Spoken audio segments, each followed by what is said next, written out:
God bless you. umubyeyi arabyara She gave birth. ndashaka mumubona ava kwa muganga Look at her coming from the hospital. abantu bamubaza ati wowe mukecuru They asked her, you old woman, nawe se are you the one giving birth? byagenze bite What happened to ariko you? waduhaye ubuhamya Give us a ati testimony. natapinze mu mavuta And she said, I stood in the anointing. namenye gucumbikira abo ngomba gucumbikira I knew how to take care of the man of God. nafushe umwenda uwo ngomba gufata I got hold of the clock that I was supposed to. narekuye ibigambo byo ku gasozi ngo ndi ingumba I left on the words of people saying that I'm abiri barren. babaca imanza n'abashyize inyuma Those who are judging me, I've put them under. nkora discernment nimenyera ahantu hari ubuntu bw'Imana And I had to discern and get to know where the grace is. I tapped in the none anointing. nanjye niswe umubyeyi Now I'm called a parent. narekuye ibyanjye I left word. ndusha neza umukozi I w'Imana gave to the man of none God. nkikiye igitangaza Now I am carrying my miracle. Arataha. And she went amugeza mu home. rugo She went in the aronsa house. nk'abandi And she had to breastfeed. baramusura nk'abandi They had to come and give her baza gifts. guhemba. bazana igitoki pamperse n'amata They came with bananas, pampers, baza and milk. akababwira ati buriya bwose hariya hejuru hari inzu ya man of God And she would say that there is a house of the man of God in the rooftop. bakamubaza n'ibyose And they asked him, really? She said, yeah.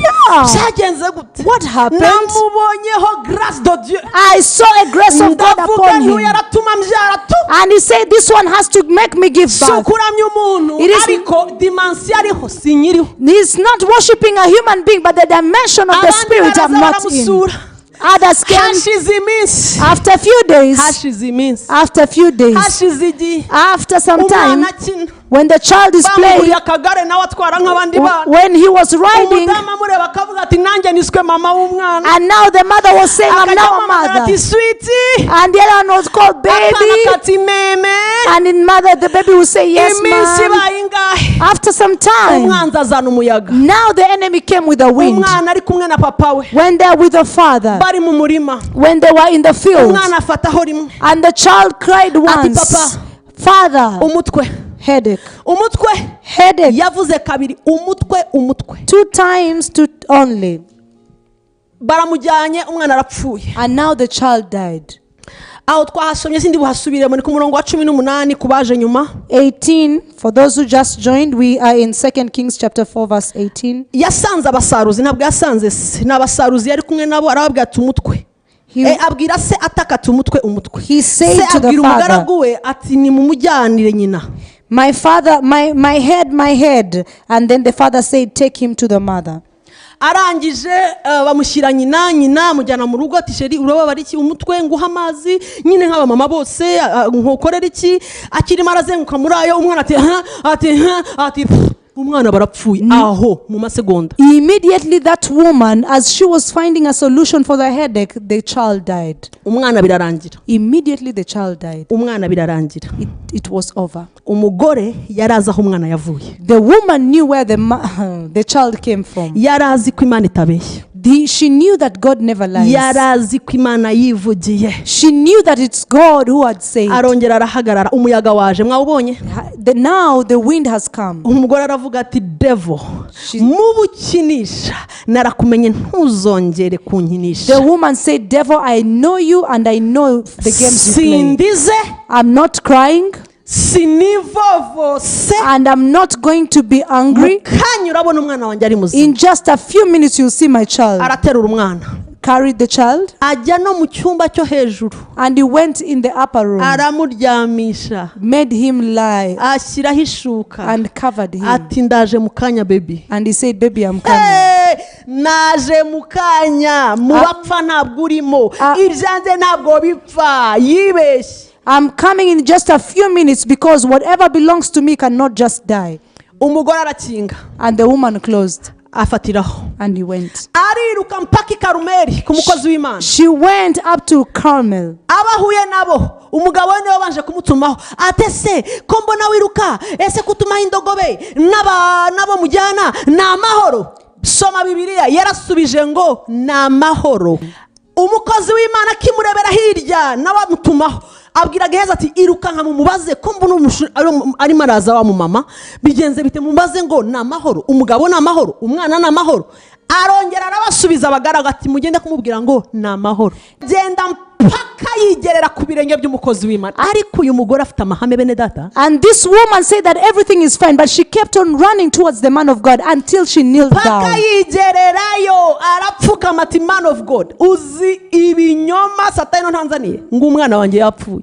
Now she said, man of God, guess what? My child is gone. Yanze guhuruza abaturanye, She didn't- yanga guhuruza umugabo atazarira. Yes. Aravuga ngo wataningiza usiku, ubu baraje barire bashyire ku mutwe bice kwizera kwanjye. Bene da, akenshi abo wahuruje nibo bica kwizera kwawe. Most of the times, the people that you call on are the ones who come and kill your faith. She did not want to invite the husband and all the neighbors to come and start crying and mourning. That would destroy the faith that he had. Umugore yari muri niveau spirituel iri high. This woman was on another level of the spirit that is so Bene high. da, ni gututerura umurambo. How can you carry a dead body of your own child? Umwana wawe, Your own Yesu child. we. En plus umugore, amarangamutima yacu emotionally twebwe nicyo kintu ahubwo ngo ugaterura. Nunavuga ngo twike ko muganga babanze bamwongera umuka. Aravuga ngo ibyanjye ntibyibwa. Umugabo ati sheri namahoro, ati namahoro. Ni nko kuvuga ngo ndakuzi niveau spirituel yawe iri down, utankura mu mwuka. Bene da, ndashaka mbereke ko kuba intwari mu mwuka nukumenya Imana, kuyizi mukamenya, nukamenya gukomera kwayo, ukamenya ko nta kinanira. Uyu mugore nukwizera niki? Abaturanyi bose ukabaca uti hello, usize umurambo mu nzu. Impossible. And you pass on the neighbors, they greet you, you say hi when you have left a dead body of your son. Nta niryosozi yamanuye basagendarira umugozi w'Imana yarabyibwiye, yagiye avuga ngo namahoro bene da, namahoro. Now this woman did not go crying the whole way saying, oh God, I'm losing my child. No, she went saying that everything is at peace. Bene data, Brethren, bene data, brethren, uyu ni umuntu wabayeho, this is someone who lived, wambaye umubiri nk'uyu wa Julienne, who was putting on a flesh like yours. udafite n'abana benshi ngo basi yaravugaga ngo kano nubwo kapfa. Not saying that I have many children, that even if one dies, aracungira kuri umwe abyaye mu zabukuru. is only one child that has been given at a late age. Yanze no as an answer. But this woman says, I cannot take no as an answer. Umurambi wanjye ntibishoboka. A dead body in my own house. N'isezerano Imana yampaye kuri uyu mwana. And yet God gave me a promise on this child. Hari abantu mwicaranye amasezerano Imana yabahaye mwaratuje. There are some people who are sitting on the promises that God gave them and you feel Ngo comfortable. murategereje ko asohora. And you're Ninde waiting. wakubwiye ngo amasezerano barayareberera gusa asohora? Who told you that promises, you watch over them and they come to pass? Who Nguci said? intege gato. Can I discourage you a bit? Uzayavuga ukomeze uyavuge ngo yampaye isezerano mpaka aceho nawe uzaceho. Amasezerano barayasengera, barayarwanirira, bakuraho Satani mu nzira, bazamura ibendera rya Yesu, badeklara ko amasezerano agomba gusohora. Promises are not something that you watch as if you're watching a movie. No, it is something that you have to work on. It is something that you pray for. It is something that you have to make all the way for it and remove every evil spirit on the way. Nukuri. I tell you. Umugore ati namahoro mpaka ageze ku mukozi w'Imana, n'umukozi w'Imana kuko yari yizeye Imana ye asengera inkoni. Abwira Gehazi umukozi we ati rukanka jewe simboneka, I'm too busy. Irukanka. Now the man of God, because he believed in God and the anointing over his life, he said, I give you the staff, go and use it, my servant Gehazi. But this woman said no. Atugenda uyikoze ku maso. Go and make sure you light on the Umwana eyes arahita azuka. and the child will raise. Umudamu hapfukamye atuvuze ngo iki? And the woman knelt down and said, what have you said? All the Nari way. naniwe kukubwira ngo hereza inkoni. Did I not, wasn't I able to tell you to send the staff? Icyo nshaka. I know what I want. Uwo nshaka ndamuzi. I know the one that I Uwo need. tugomba guhagarana mu kibazo ndamuzi. I know whom that we need to stand together. Mbare gatatu ugize ute? 3, let's go. Elisa ati ubwami bw'Imana buratwaranirwa. Inkoni arayifata arayizinga neza ayisigira Gehazi ati nige bashaka tugende. Now Elisha said, let me just go with this woman. Bene data, ubwami bw'Imana buratwaranirwa. The kingdom of God suffers violence. Agomba kuzuka. Ariko ntiwemere inkoni. Your child that died has to raise, but don't accept to settle for a staff. ntiwemerere inkoni Don't accept to settle for a staff. y'umwuka. I wish you connect in the spirit. wikwemera inkoni, utuntu turaho tw'inkoni ngo baguhaye inkoni ngo go. Shyiraho demand. Don't just accept anything that they are giving you. Put a demand and walk in the realm of the spirit. Connect yourself. Shira demand ku cyuzi cyazana umusaruro. Put a demand on something that you know that can bring a difference. Mureke kureberera ibicaniro byubatswe n'umwijima mu bireberere gutya. Nawe zana abantu b'Imana iwawe mu nzu mu rugo ubabwire ngo nimucane igicaniro cy'Imana gisenye ibindi bicaniro. Don't just look at other evil altars that have been raised, but break them out as you raise also an altar of God in your home. Ariko uzikwicara kandi ubibona ko something hari ikintu kitagenda, urabibona ko abana urabibona ko iriya bya bindi byose, urabibona ko muri anda attack, warangiza uti mba nasenze ndi ku kazi. You see that you're under attack and you just walk so softly saying that, you know, I have prayed when I'm at work, you know, I have been praying. And that is allowing to walk with the staff. There are some people who are praying with the staff. You are just saying you just need to go and touch on the dead body. Did I come all the way running? Am I going 70 days looking for a staff?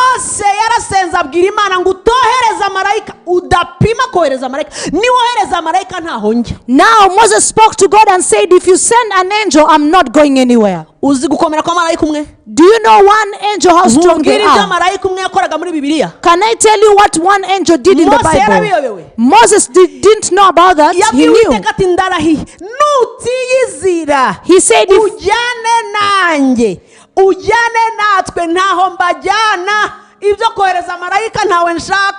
come you yourself.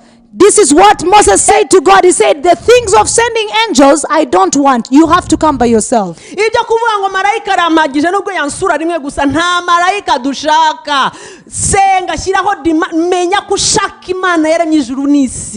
to know how to ask and put a demand unto the Lord and say, God, it's you that I need. I don't need an angel anymore. You at your level where you are, do you need a staff at this moment? The child is already dead. And now you have covered the body. Now you need a staff. And now Gehazi, they give you the servant called Gehazi, who does not even know the calendar of the spirit. He doesn't know what is going on. Some of you have settled with Gehazi and you feel comfortable. And he's your man of God. He's your pastor, he's your leader. Gehazi, this thief. Do you remember what he did? Gehazi had his own carnal nature of touching and, you know, stealing. How do you allow to settle with Gehazi when Elisha is there?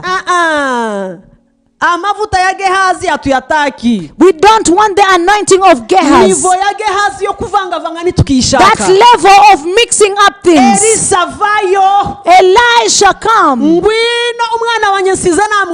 I have covered my child. Please come with me.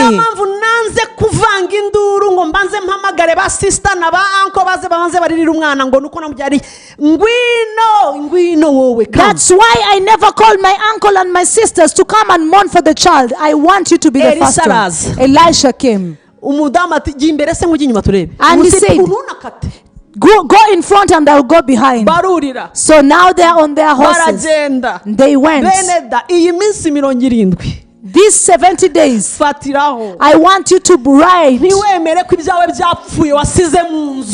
allow that whatever is in your house, don't allow even Gehazi to look at it. Put a demand unto the Lord.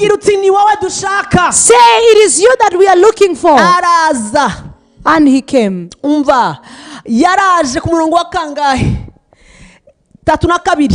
32. elisa araza yinjira mu nzu asanga umwana yapfuye koko Elisha came into the house and there he found a child lying aryamye kuri bwa buriri bwe dead on his bed. ariko uyu mugore uyu mugore nzamusuhuza niduhura mu ijuru. This woman is amazing. umva ibyumba byose yarabisimbutse aravuga ngo ntabwo ibyapfuye byanjye byapfa gukirira kuri buri buriri. And she said that whatever that is mine that is dead cannot be raised from any other bed. aravuga ngo ibyumba mfite hano ni byinshi n'icyanjye n'umutware kirahari n'icya baby kirahari. baby si ku baby yapo wende ku mafuta hari ahantu basengera hari uburiri bw'amano ikiriya cyumba ndashaka ngo usige munsi ya anointing witegura kuzuka. Now this woman said that I have very many rooms. There is a room for my husband. There is also a room for the baby, but I'm not taking you there. I'm taking you in the room that is under the anointing as you're preparing to raise.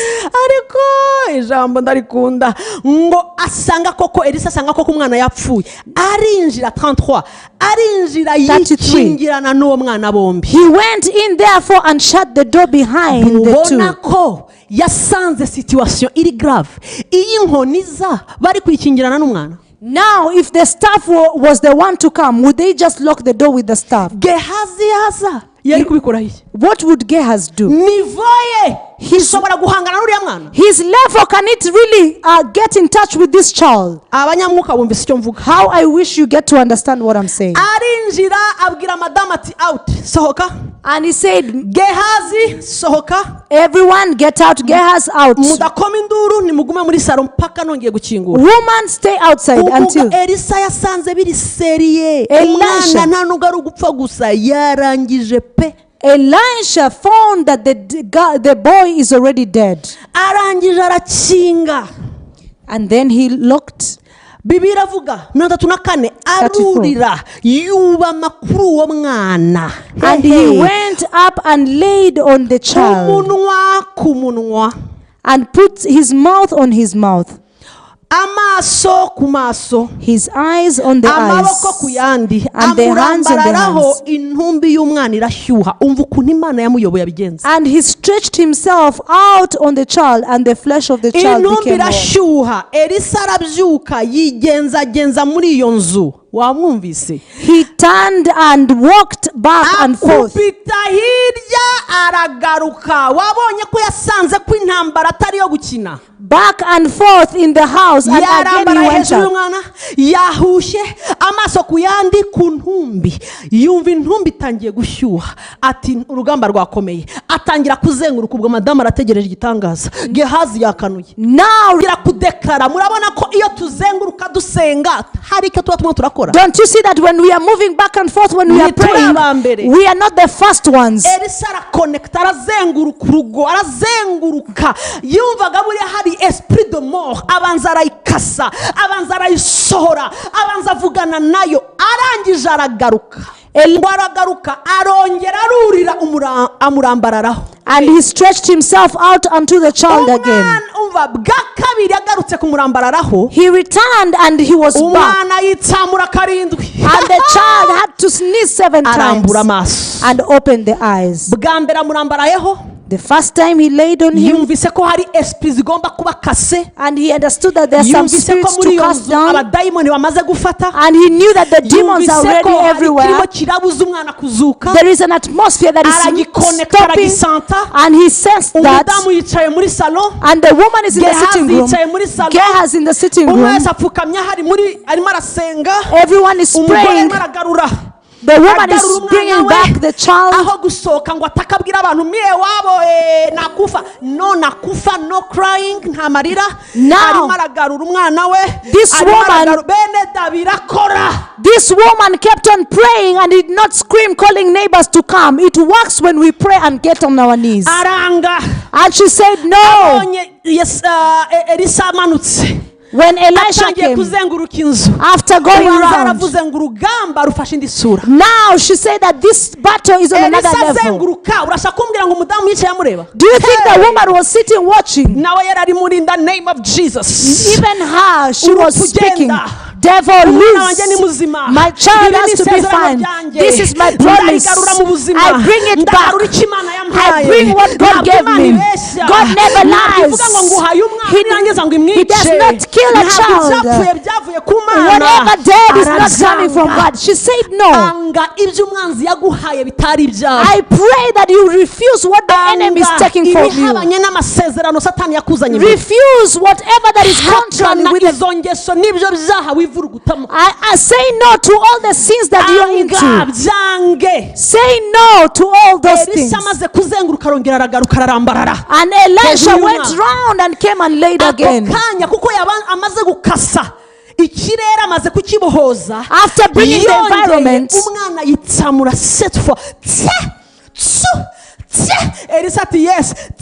Madamu arabyumva ati uwo ni ati ni baby. Umva ibyawe byitsamure. Ibyawe byari wamaze gukuraho ibyiringiro ngo byarangiye. Wari hafi gutabaza abantu babihambe. Wibihamba mu izina rya Yesu. Ndategeka ngo byitsamure au nom de Jésus. I pray that the things that are dead in your life and you had already given up on them, I declare in the name of Jesus that they are going to sneeze and come back to life. Turabwira ubuzima bwo gushaka Imana bwari bwarapfuye muri iyi minsi ya COVID-19. Turabubwira bwose bwongere bwitsamure bugaruka. Turabwira itorero rya Kristo kongera kwitsamura rikagaruka. Turabwira abakozi b'Imana bacitse intege kwitsamura bagaruka mu izina rya Yesu. I'm speaking to the life that has been dead in the time of COVID-19, the life of your spiritual life. I declare unto all ministers and to the church of Christ to come back in life, and you will sneeze 7 times in the name of Jesus. Turagarura urubyiruko rwose umwanzi arimo aricira hirya no hino. Turagarura umwanzi arimo aratsinda hasi abarimo arapfundikira. Turababwira ngo bongere bitsamure bagarukana ubuzima in the name of Jesus. I pray that whatever the enemy has been putting down, the youth, the mothers, the young ones, we bring them back in the name of Jesus Zamura Christ. ikiganza aho uri. Raise up your hand where you Zamura are. ikiganza aho uri. Raise up your hand where you Ndashaka are. gusengera aka kanya. I want to pray for you right Uyu now. munsi turi mu cyumweru cy'umuzuko. This week we are in the week of resurrection. Ndabwira umwana wapfuye, ndabwira ubuzima bwawe bwapfuye, ndabwira ubukire bwawe bwapfuye, ndabwira amahoro yapfuye mu mutima yongere yitsamura aka kanya mu izina rya Yesu. I'm speaking back to your spiritual life. I'm speaking to your peace. I'm speaking back to everything that belongs to you to come back to life. Ndavugana n'ubusabane n'Imana bwapfuye. Ndavugana n'ingo Satani yaramaze gukandagira. Mu izina rya Yesu turazibwira ngo zigarukane ubuzima. Ntabwo bari kure, turi kumwe mu mwuka. Izo ngo zose ndazibwira kugaruka. Wa mwuka wa divorce we turagufata miri. Rekura ingo z'abana b'Imana mu izina rya Yesu. I'm speaking to you, devil who has been sitting and stepping over marriages. I speak to you. I break you right now, and I declare that no divorces are going to happen. Families are coming back together. Marriages are happening to come back together in the name of Jesus Christ. Ndavugana n'imibiri Satani yaramaze gutsinda. I'm speaking to the flesh. Gutsikamira yibwira ngo ugiye gupfa. Abo yatuyeho urupfu. Amaraporo mwahawe yose atari meza. Avuga ngo ibi nibi byakubayeho. Aka kanya mu izina rya Yesu. Munsi y'ukuboko gukomeye k'umwami. Ndamamaza gutsamura k'umubiri wawe ugaruka. Ndagarura mu buzima bwawe. Ndagarura ineza y'Imana. Au nom de Jésus. Christ. Ndabwira ineza y'Imana kugaruka ku buzima bwawe. I'm speaking of the goodness of God to come back to your life. Mask. I'm speaking to people who are putting on a satanic mask. Bambitswe umwambaro utari uwabo. Aka kanya disappearing ukuveho. Ahubwo ibyawe byongere byitsamure bigaruka mu izina rya Yesu. You have been putting on a mask that is satanic, that is evil. In the name of Jesus, you're throwing it off, and what belongs to you has to come back. Ndavuga bamaze igihe bategereje urubyaro, imbuto y'inda. Aho byapfiriye hose, yaba ari ku mugabo, yaba ari ku mugore, iyo nda ikorweho n'ikiganza cy'Imana. Ndatura umwana mu muryango wawe mu izina rya Yesu. I pray. Ndabwira umwanzi yatwaye ibitotsi batagisinzira kubera impamvu imwe cyangwa indi. Aka kanya munsi y'ukuboko gukomeye kumwa au nom de Jésus, iyo mibiri uyirekure. Ndatura amahoro no gusinzira nk'impinja mu izina rya Yesu. Data ndagarura ibyacu byose byanyazwe. Father, I bring back what the enemy had taken from us. Abafite ibyapfuye nk'iby'uyu mwana natuye nanjye amahoro.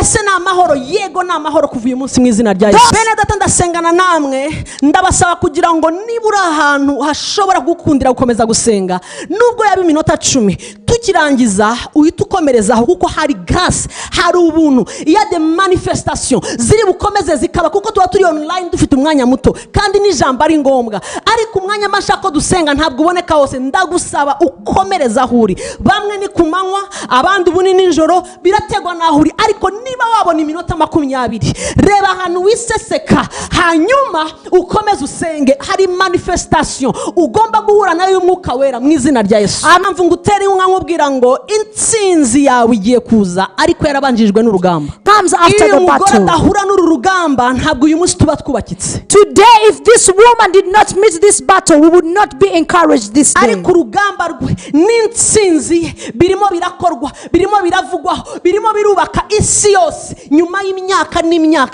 n'imyaka biciyeho. Bani bawo mugisha. God bless you so much. Mukomerezaho, ndashaka musenge nk'abantu bakuru, musenga n'inshingano. Pray when you are responsible. Mushaka Imana. Biblia ngo nimubanze mushaka ubwami bw'Imana, ibindi byose biraza kongera, kuko Imana imaze kuduha ubuntu budasanzwe. God has given us a grace, and I'm asking you, let's seek first the kingdom of God and His righteousness. The rest will follow. Ikirere kirarese. The atmosphere is ready. Niba muzi ukuni nk'ireta bagiye ubona ko icebe ryuzuye amata, niko ikirere kirese. The atmosphere is ready, and it's ready to release whatever we are calling upon. Gakondo zacu turimo turazikabakaba n'intoki. Our inheritance, we are already touching it with our hands. Mama. I'm asking you, mother, Papa. be encouraged, mother and father. I'm encouraging you, youth, girl and boys. Keep moving.